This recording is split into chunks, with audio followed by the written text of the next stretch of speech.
Kuku Raadios välja öeldud seisukohad ei pea ühtima Kuku Raadio seisukohtadega. Te kuulate Kuku Raadiot.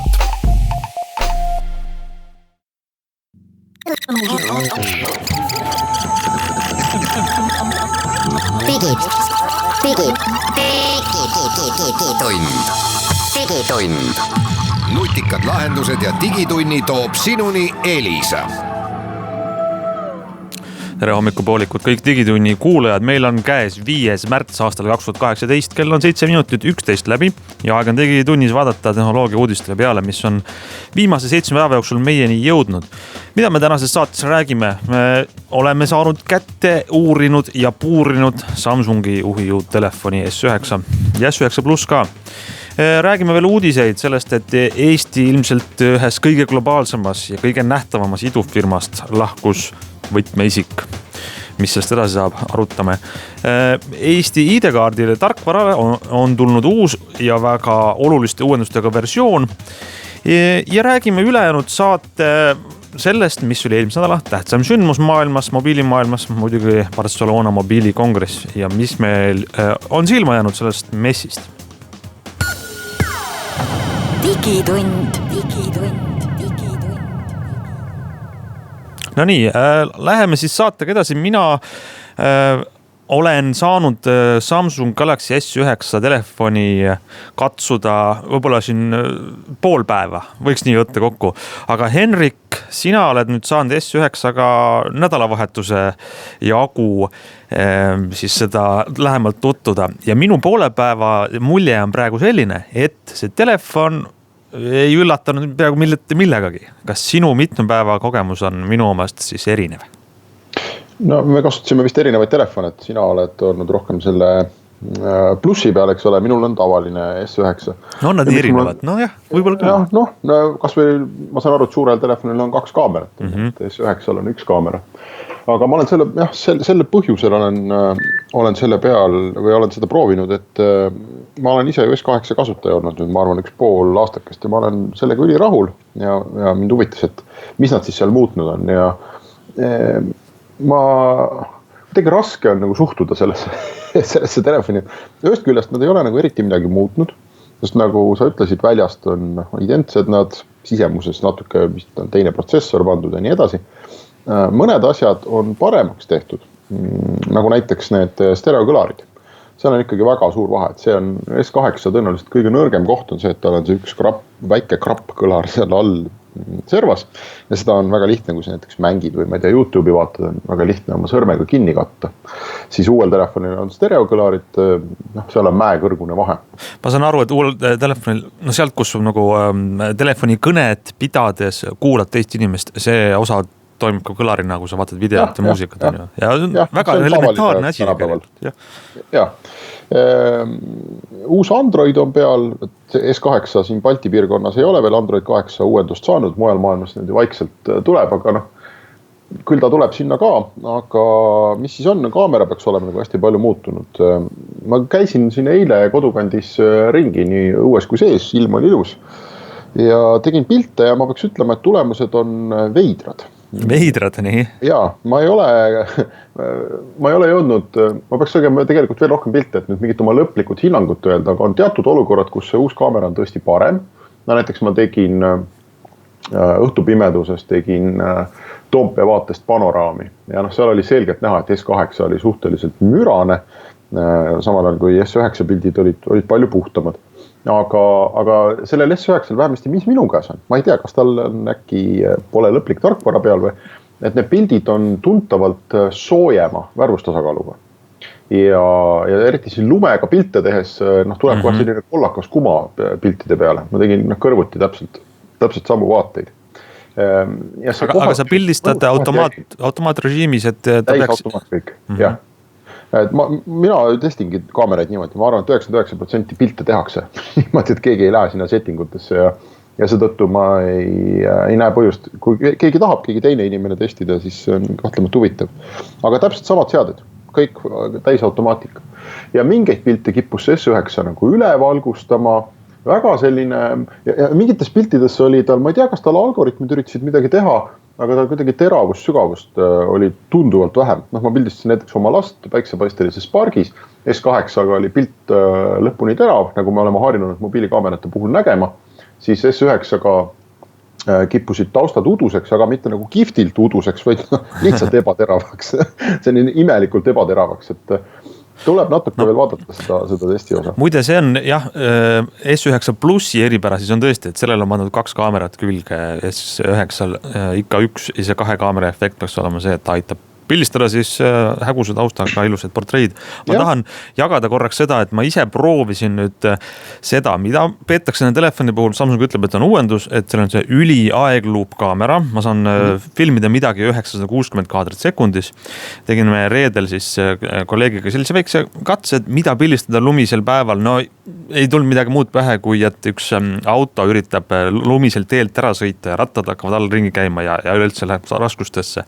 Ühesõnaga tulemus on see, et selles telefonis ei saa ise valida seda hetke, mida ma tahan jäädvustada siis üliaegluubis 960 kaadrit sekundis, vaid selles on tarkus, et automaatselt valib selle, telefon arvab, et nüüd on see koht, kus peaks olema midagi ägedat. Ja me ei saanud kahjuks mitte ühtegi 5-6 klipist nagu täppi, ta arva saati valesti. Võib-olla meie katse oli vigane, et see võib-olla toimib paremini siis, kui sul on vett täis õhupall ja see plahvatab ja vett pritsib, et äkki siis. Aga esimesed katsed praegu ei näidanud, et see üliaegluup siis on nüüd väga intelligentne. Ja üks asi veel, mis mulle veel paar väikest asja veel, et kuigi need telefonid näevad peaaegu identsed välja, siis nad on tegelikult teinud uue telefoni laiemaks. No juuksekarva võrra, vist ma ei tea, kas millimeetri võrra või niimoodi, täpselt nii, et peale vaadates justkui nagu ei saa aru, aga käes tundub vana telefon mulle parem. No võib-olla see on sellepärast, et ma olen lihtsalt pool aastat teda harjunud käes hoidma. Aga teine asi, mida nad veel on teinud, et kui selle vana telefoni, ehk siis S8 selline esipaneel ja üldse, kui sa peale vaatad ja kätte võtad, et see tundub selline väga voolav olevat kõik, et ta on ühest küljest libe, aga teisest küljest hästi selline ilus ja minimalistlik, siis uuele need on mingisuguse randi ümber teinud, mis käes on tunda, et ta istub kindlamini käes, aga selle võrra ta minu arvates on ka vähem šikk, aga need on sellised ja raskem on, 10 grammi on jälle juurde tulnud. Aku kusjuures on sama suur, ma ei saa aru sellest.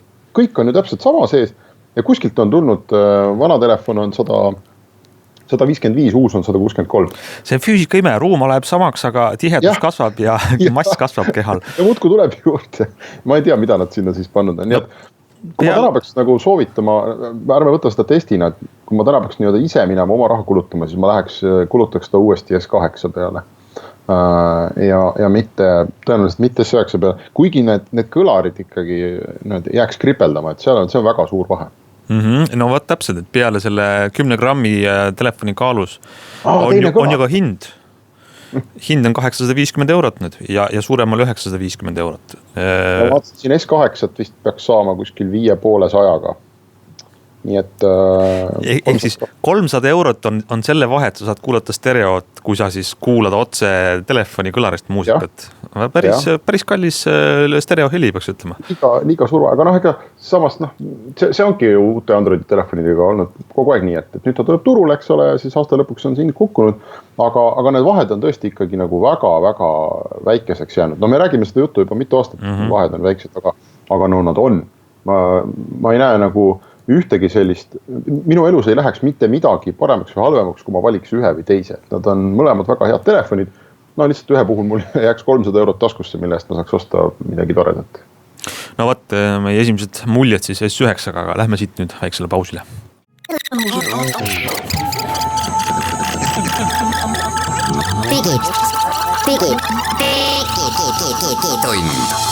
Digitund.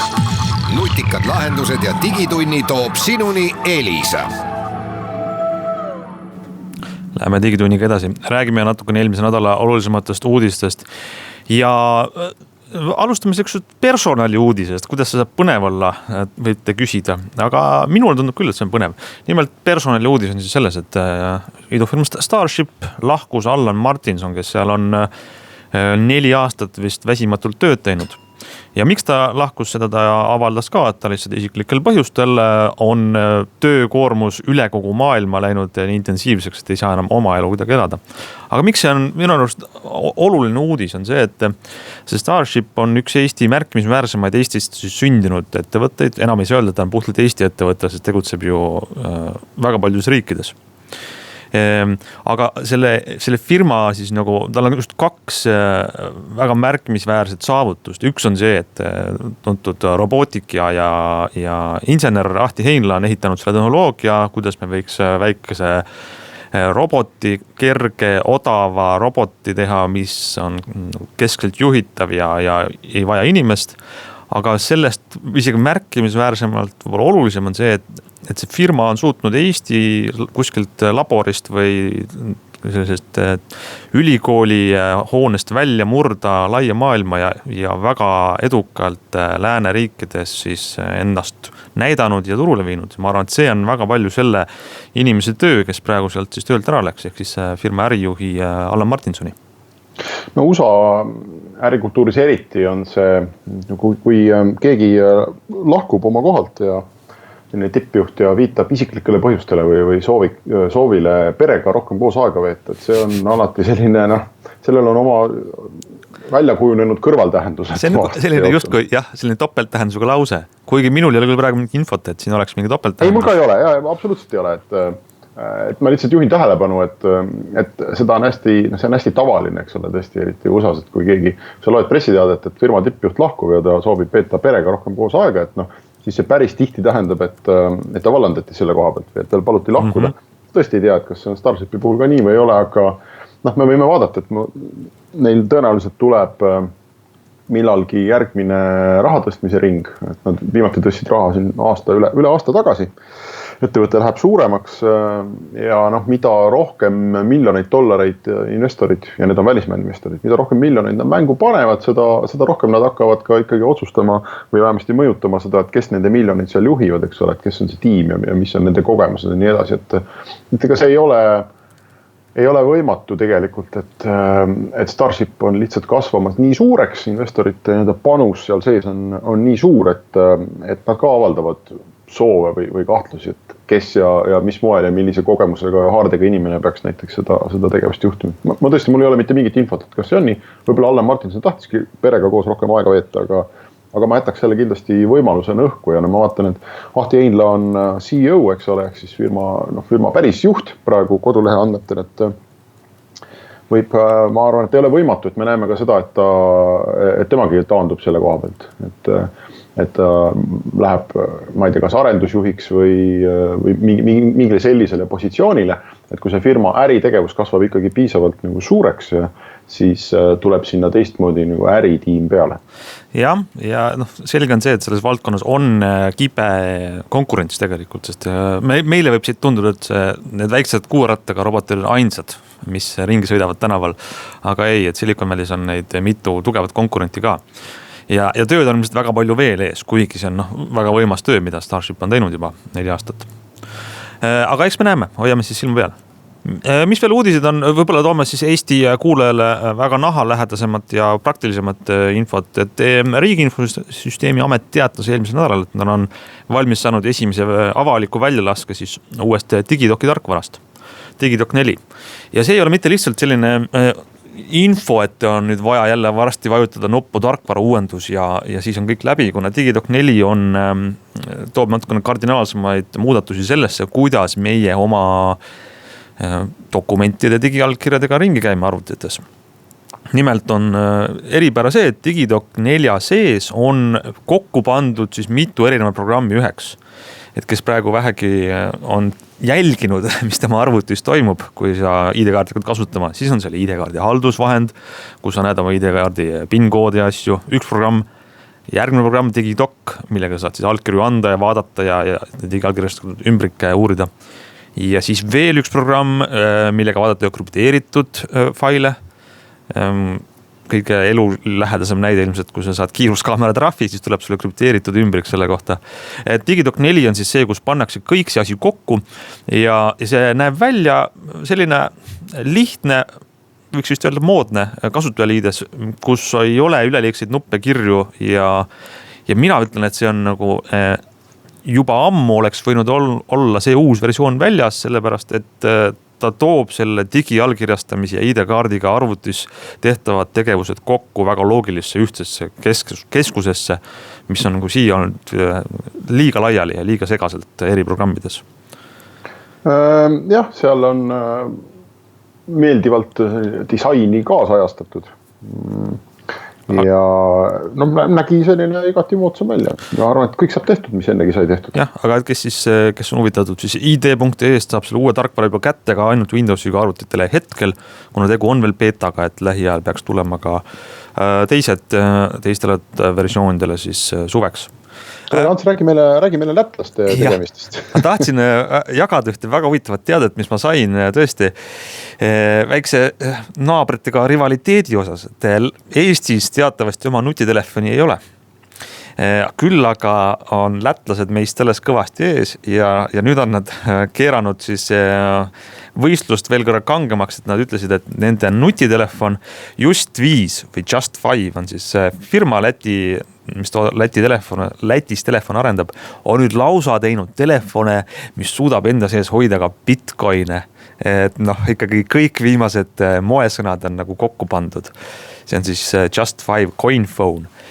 Mis on Läti nutitelefonide tööstuse taga? Seal on siis üks firma, mis mõtleb välja ja disainib neid telefone. See on niisugune, kuidas öelda, tootearenduse töö.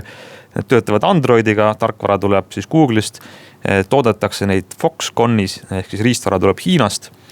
Aga tõesti, see on Just5 on Läti bränd ja mis on nende viimase mudeli siis eripära ongi tõesti see, et see on mõeldud, kuna neile pressiteade kuidagi oli väga suurejooneliselt sõnastatud, et selleks, et siis krüptoraha võtab maailma üle või midagi selles stiilis. Ja mis on selle asja sisu? Sisu on see, et krüptorahades on levib selline lahendus, et kus seda krüptoraha hoida, selleks on sellised riistvaralised rahakotid. Mida see tähendab? See tähendab, et sinu privaatvõti, millega oma Bitcoini kasutada, on mingi seadme sees lukus. Tegelikult see Eesti inimesele kõige rohkem sama asi nagu ID-kaart. ID-kaardi sees on lukus see võti, millega ma saan digiallkirjastada oma dokumente. On ju. Bitcoini puhul on samasugune allkirjastamiseks ole privaatvõti ja nüüd on siis lätlased teinud telefoni, kus on siis eraldi mingi riistvaraline jubin, mille sisse saad sa panna lukku oma võtme, millega oma Bitcoini kasutada. Nad ütlevad, et see on siis maailmas kõige esimene ja erakordne asi. Ja siis seda telefoni saab kasutada siis üliturvaliselt, mida keegi ei saa häkkida ja sinu Bitcoine. See Just5 on üks lahe firma, see on sisuliselt on see üks suur turundusprojekt, et neil on bränd nimega Just5, aga sellist Just5 tehast ei ole maailmas olemas. Et kes tahab võid Just5 telefone üldjuhul minna AliExpressi ja osta, seal on nad teiste nimedega ja kõvasti odavamalt, aga Just5 siis turundab ja turustab neid eelkõige siin piirkonnas ja võib-olla nad teevad siis mingeid väikseid tarkvaralisi muudatusi ka, et see uudis on nüüd nii värske, et ma ei ole ausalt jõudnud käia AliExpressis vaatama. Kiibiga täpselt samasuguse disainiga telefon, et seal juba väljas või ei ole. Võib-olla ei ole, aga ühesõnaga ma arvan, et seda tasub võtta sellise lõbusa turundusprojektina ja mitte arvata, et Eesti pankurid oma iPhone'id või kallid Samsungid nurka viskavad ja siis selle lätlaste odavad Just5 võtavad sellepärast, et seal on Bitcoini raha kõik. Jaa, täpselt, et see nutitelefonide tööstus on selline, et neid telefone ju tuleb Hiinas toodetakse ja see, kuidas sa brändid või mis logo paned, see on fantaasia küsimus. Ja me räägime saate teises pooles muide Barcelona mobiilimessist ja siis ka puudutaks seda teemat, et kui palju seal oli erinevaid siis lugematu hulk selliseid telefone. Aga puudutame veel paari uudist, meil on minut enne reklaamile minekut ja olgem valmis kõik selleks, et uus Androidi versioon tuleb. Androidi siis 9. versioon peaks jõudma kevadel avalikkuse ette, mis tähendab, et aasta lõpuks võiks olla meil uue tarkvaraga telefonid. Sellele veel nime ei ole, Android P nimetatakse seda. P tähendab siis midagi P-tähe, kuna see on alfabeetilises järjekorras. Ja mis on seal huvitavat? Peamiselt on see olulised täiendused turvalisusele. On selles uues versioonis. Ja mõni asi, mis minu arvates on väga praktiline. Näiteks on siis uues Androidis selline turvapiirang, et ükski telefonis olev rakendus ei saa kasutada näiteks kaamerat või mikrofoni, kui ta ei ole ekraanil lahti. mis tähendab, et praeguses Androidis saab seda teha. Praeguses Androidis on võimalik, et sul on mingi rakendus, mille sa paned justkui kinni või peidad teiste taha, aga ta salvestab edasi heli ja pilti ja see ilmselgelt rikub inimeste privaatsust. Igatahes Android P peaks tulema lähikuudel avalikkuse ette ja võib-olla juba märtsis näeme seda siis esimest korda testis. Aga nüüd... Ja päriselt inimeste telefonidesse jõuab ta, eks ole, aasta või 2 pärast. Täpselt nii.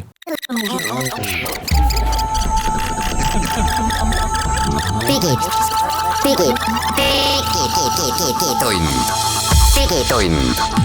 Nutikad lahendused ja digitunni toob sinuni Elisa.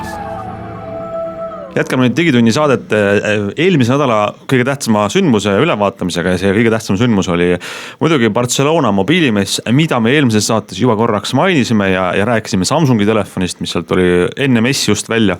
Aga see mess ikkagi vältas ise peaaegu terve nädala esmaspäevast neljapäevani ja saime kätte ma hea kolleegi Imre Elisast, kes käis seal ikkagi põhjalikumalt sukeldus sinna messi, mis oli jaotunud vist 8 halli ja seal oli ikkagi tuhandeid asju, mida vaadata.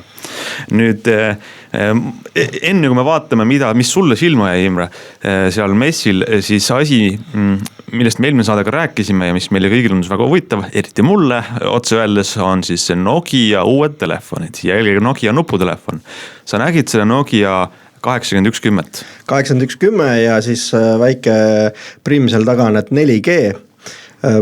20 aastat tagasi circa mina olin väga 8110 fänn ja ma ausalt öeldes rõõmust hüppasin lakke, kui ma seda nagu seal nägin.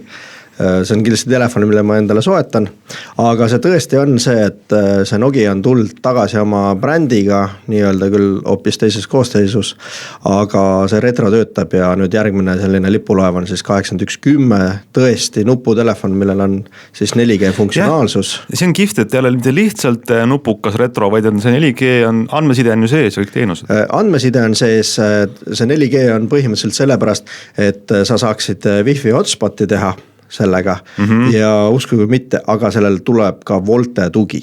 Ehk kui operaatorid hakkavad nagu kõnet üle LTE pakkuma, siis see tugi on seal nagu olemas ja kollast värvi. Aga Nokiale olid ka peale selle siis nagu tähelepanu tõmbaja väljas ka Androidiga telefonid. Eelmisel aastal Nokia tuli ports Androidiga telefone, nüüd tuli vist 3-4 mudelit uut on ju. Ja, need uued ja Nokia liigub nagu täna ikkagi tõusvas suunas, et nende hind on nagu vastuvõetav ja tõesti see uus Nokia 8 Sapphire, ilusamat asja nagu ei olnud nagu varem näinud, et ta tundus nagu siuke hands-on, kui sa kätte võtsid, siis ta tundus nagu sinu oma ja tõesti nagu väga ilus ja puhas Android, et mis seal veel nagu oskad tahta.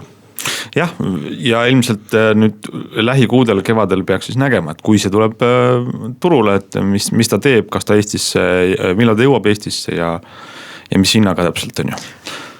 Aga räägime veel, mida põnevad sa veel nüüd peale Nokia asjade, mis sinu ajaks silma jäi mobiilimessilt? No selline positiivne teine üllataja oli LG ehk oma uue lipulaevaga, mis ilmselt saab nimeks G7 või praegusel juhul klaasist, veekindel, tolmukindel. Uskuge mind, aga see, mis oli sügisel innovatsioon ehk kulmuga ekraan, täna ei ole innovatsioon, et neid ekraane oli seal messil mitmeid näha ja ka LG tuleb kulmuga ekraaniga siis. See oli väga veider, ma vaatasin veidi boksides, kus ma ise ei käinud, aga ma vaatasin veebist erinevaid uudiseid Hiina tootjaid, et kui tõesti sügisel ju kõik, ikkagi kiruti palju, iPhone X-il on see kulm, see ülemine äär, siis nüüd on see asi, mida kõik teevad järgi ja sinna pannakse need sensorid. Ja just, ja mis LG on teisiti teinud, et sa võid seda ekraani kasutada kui kulmuga, või siis, kuna on tegemist OLED ekraaniga, saad menüüst välja lükata, ehk ta tekitab sinna kõrvale mustad ribad ja on kui standardekraan, ehk kui sa oled nagu kulmuvihkaja, siis sa saad selle kulmu nagu ära lõigata. Eriti mõnus, jah. Aga selle kohta jällegi me ei tea vist kuulajatele öelda, mis sellest telefonist Eestis saab, sellepärast, et eelmisel aastal ikkagi LG ametlikult tõmbas siit välja ennast, on ju? Võib vaikselt vihata, et lähiajal on LG telefone võimalik Eestis ikkagi soetada. Väga põnev, jääme aga ootama häid uudiseid veel. Mis tootjate telefone seal tohutust portsust sulle veel silma jäi? no kuna see kulmust oli räägitud, siis jah, neid Hiina tootjaid oli seal veel mitmeid, aga alati on selliseid veidraid asju. Ehk CT on teinud nagu raamatukujulise telefoni ehk Axon M, mis sa saad, on 2 ekraaniga ja sa saad teda kokku voltida. Ta ei ole küll nagu selline üks ekraan ehk ilus nagu Samsungilt oodati siin volditavat telefoni, vaid ta on ikkagi nagu raamat. 2 ekraaniga telefon on nagu äge olnud, et seda on ka varem toodetud, aga teda nüüd tahvliks tehes siis no mina ei leidnud, et ma tahaks seda kasutada selleks, et see jutt seal vahel oli füüsiliselt olemas, e-raamatut lugedes olid seal tähed puudu, aga ta oli selline jällegi erines kõigist ja oli midagi teistmoodi. Kui suur ta umbes on, et ma lahti voltides, kas ta siis läheb ikkagi juba nagu väikse tahvli suuruseks? Ta läheb ikka väikse tahvli suuruseks, 8-tollise tahvli mõõtu. Aga tema ekraani see nii-öelda diagonaal on selline 4/3 ehk kandilisemaid, et millest me ei ole nagu harjunud täna midagi kasutama. See tundub selline eelkäija sellele uudisele, mida ikka kõik ootavad, et tuleb ükskord välja selline seniseid reegleid murdev tõesti ekraan, mida sa siis voldid kokku ilma murdejoonteta või rullid või? No ilmselt, et ta on ikkagi selline, annab suunda, aga täna võib-olla inimesed ei saa veel aru, et miks nad peaksid sükest asja kasutama. Väga äge on teda näppida seal, rahvast oli ümber väga palju, pildistajaid piisavalt, aga eks igal ühel käis mõttest läbi, et kas mul nüüd on seda vaja. Okei, sellised ZTE siis volditav Axon ja mis veel? No Bluetooth maailm areneb edasi, et igasugused hands-freed või siis kõrvaklapid, nimetame kõrvaklappideks, kuigi seal on kõnefunktsioon olemas, et neid tuleb siis robinal peale nii suurtelt tootjatelt kui väikestelt. Sony tegi väga veidrad kõrvaklapid, mis pähe pannes, tundub veider, ehk tal on selline nagu, ma ei oskagi öelda, pöial on sul kõrva all või. Ma nägin pilti, mis sa näitasid, et sa paned küll kõrva sisse selle kuulari, aga kõrvalesta alla jääb rippuma mingi asi. Jaa, mingi asi, aga see põhipoint on see, et kui me tavaliselt räägime noise cancelling klappidest, et nad mura, siis nüüd uus turundussõna on anti-noise cancelling. Mis see nüüd tähendab? See tähendab seda, et selle kõrvaklapi silikoni sees on nagu ava, et ta nagu ei summuta, just nüüd turundus on see, et ta ei summuta müra. Ehk muidu me tahame alati müra summutavat klappe, aga on oht, et me jääme auto alla või trammi alla. Ja siis nüüd uus turundussõna on anti-noise cancelling, et sa kuuleksid ka müra enda ümber ja siis kui autosignaali laseb, et siis sa hüppaksid ikkagi eest ära. See on väga naljakas, jah. Et alati tuleb leida nagu mingi selline asi, millega sa nagu välja paistad. Aga ma saan aru, et ta on ikkagi, ta on rohkemat, kui ma lihtsalt kuulan müra, et kas ta siis filtreerib mingit midagi? Muusika on kvaliteetne, aga just see, et ta laseb ikkagi seda müra sisse, et me teame, et mürasummutusklapid ikkagi lennukis on see, et sa paned klõpsteinad pähe ja siis sa oled nagu heas mõttes hullutoas, et seal ei ole häirivaid müras. No siit jääb järgmist aastat oodata, kui tuleb siis anti-noise cancelling või midagi sellist. Kes teab, aga kindlasti inimesed teavad ju Samsungi Icon X klappe, mis tulid ka suht hiljuti välja. Juhtmavad kõrvaklapid, millel pole isegi ühtegi juhet nüüd ühendamiseks, 2 nuppu. Ja on laadimistopp siis kaasas.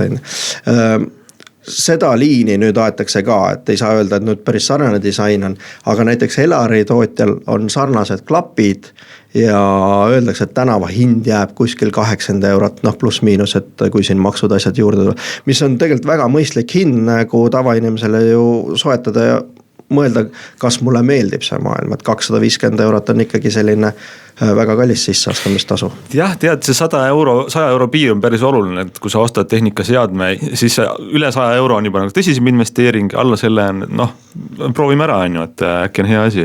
Mina just ise läksin Barcelonasse ja lennujaamas avastasin kõrvaklappideid maha, läksin lennujaama poodi ja valisin alla 100 euro, et osta juhtmevad klapid, aga need on siis ilma omavahelise juhtmete 2 nuppu kõrvas. 2 nuppu kõrva, pluss siis on magnetiga laadimistops, et ka kui sa selle topsi lahti teed, siis nad ei kuku välja, vaid nad nööbid ikkagi seisavad seal topsi sees.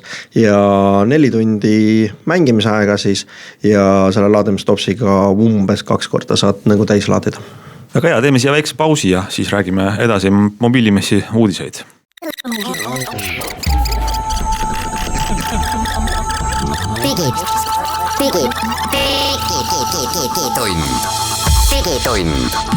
Nutikad lahendused ja Digitunni toob sinuni Elisa.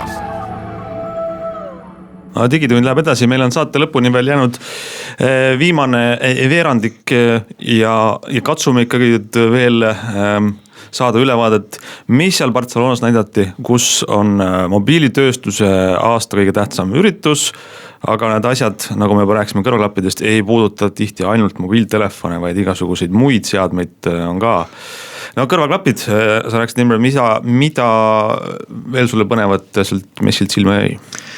2 aastat tagasi hakkas virtuaalreaalsus meieni jõudma. Ehk tuli Samsung S7, kus sai Oculus'e prillid kaasa ja sealt on see läinud, aga ta ei ole massidesse läinud. Kui me oleme ausad, et siin eelmüükide ja kampaaniatega on neid jagatud kaasa või saadud. Aga täna on küll seal messil näha see, et virtuaalreaalsus hakkab ikkagi meieni nagu jõudma väga paremal moel, kui seda nagu siiani on olnud ja väga erinevates tööstusharudes.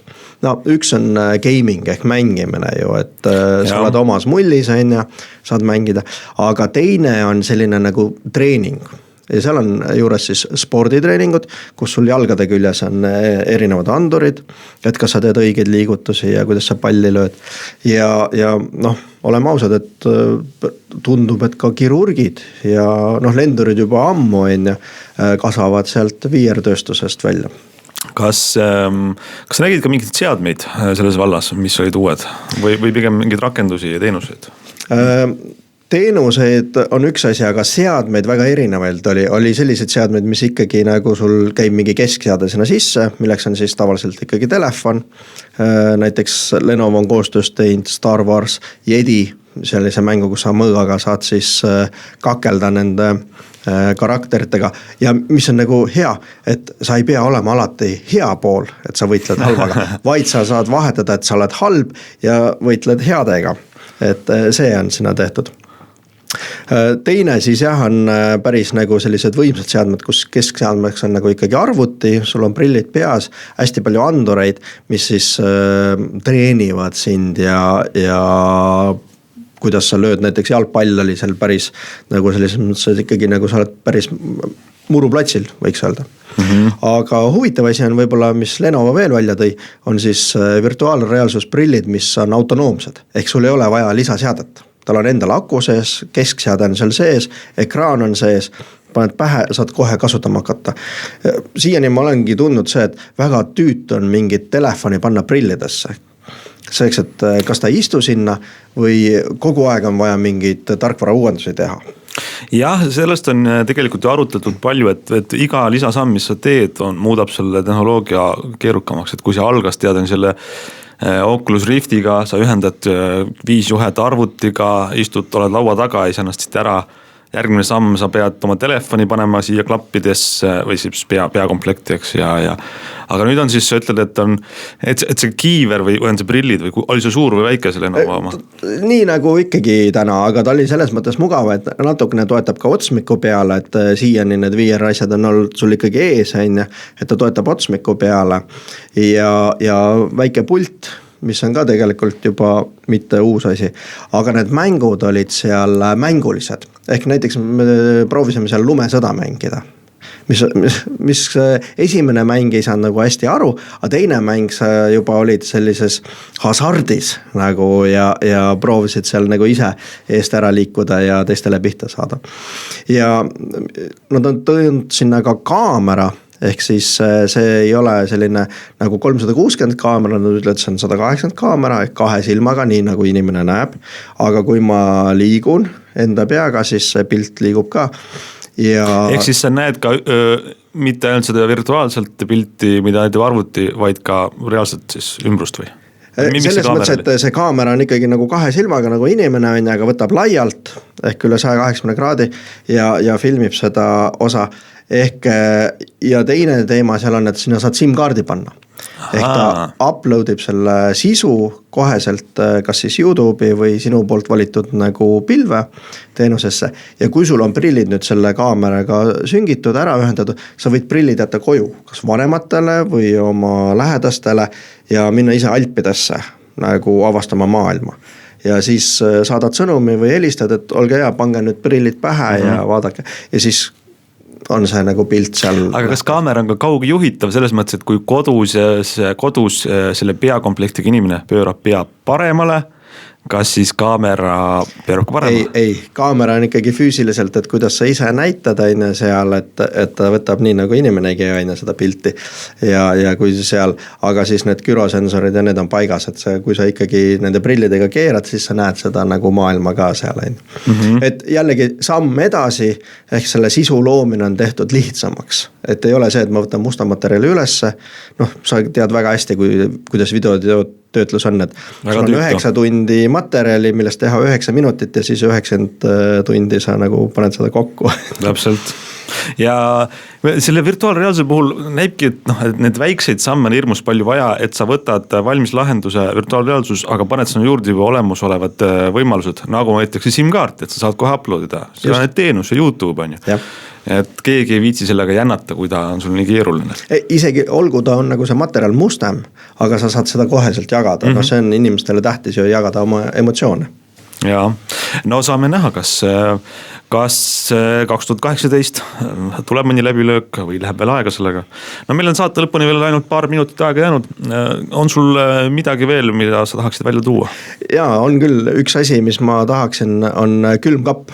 Samsungi külmkapp. Mobiilimessilt. Jaa, mobiilimessilt. Ja mind ei huvitanud mitte see jäämasin ja see mullimasin seal külmkapi küljes, vaid seal oli suur ekraan külmkapi küljes, mis siis täna meil kodudes on ilmselt mingid tahvlid, mingid nööbid, laps vaja lasteaias ära tuua, siis on vaja helistada onule või tädile, küsida, kas neil on korras. Aga seal on siis see ekraan, et sa saad panna mingeid märkmeid, ilmateade, mis on vaja poest tuua, külmkapp vaatab sisu kaameraga, ehk sa saad telefonis, kui sa oled poes, saad telefonist vaadata külmkapi sisse, et mis mul siis seal nagu on. Et osta või keegi teine on äkki juba käinud poes ära ja ostnud paki piima ja siis sa tuled 2 paki piimaga veel sinna. Et see ja sealt ma leidsime, et ühe sammu saab veel teha. Ehk poes, täna me Selveris selle käpaga ostame või siis on see Coopi kauplased, aga et telefoniga ostes, telefoniga piiksutades endale sisse, reaalselt koheselt külmkapp teab, mida sa oled ostnud, millal, paned need kappi ja kui sul nüüd on ikkagi 2 nädalat mööda läinud ja sa ei ole uut piima ostnud ja kaamerast on näha, et siis külmkapp võiks öelda, et nüüd oleks aeg nagu vahetada see välja. Et külmkapp teab, jah. Täna ta veel ei tea, aga see on, ütleme, ma usun lähiaastate nagu kontseptsioon, kuhu jõutakse. Ehk külmkapp teab, et nüüd võeti singipakk välja, see oli seal pildi peal, enam tagasi kuskil ei ole pandud, järelikult on otsas. Et see on selline faas 2 juba, ütleme, aga selles mõttes see külmkapp oli nagu äge. Mina tehnika inimesena tahaks teda juba sellepärast, et ta on tehnika asi, aga ta kindlasti lihtsustab meie elu. Jah, jällegi, kui see on nii lihtne, et ma ei pea seda hakkama seadistama ja muretsema, et kuidas ta täpselt töötab. Ja tõesti, neid võimalusi on mitu, et kui ma unustan majoneesipurgi sinna võib-olla 6 ajaks, siis hakkab juba halvaks minema, siis mingi elu hakkab punased tuled võiks vilkuma hakata või siis nagu sa ütlesid, jah, et see, mis ma ostan, jõuaks külmkappi ka. No selge, Barcelona mobiilimest, nagu kuulda oli, siis väga kirev, väga palju asju, me kindlasti jõudsime ainult kraapida seda pealispinda ja veel väga palju on seal veel. Aga aitäh sulle jagamast, Imre, ja aitäh kõigile kuulamast, Digitund ongi tänaseks läbi ja oleme eetris juba järgmisel nädalal.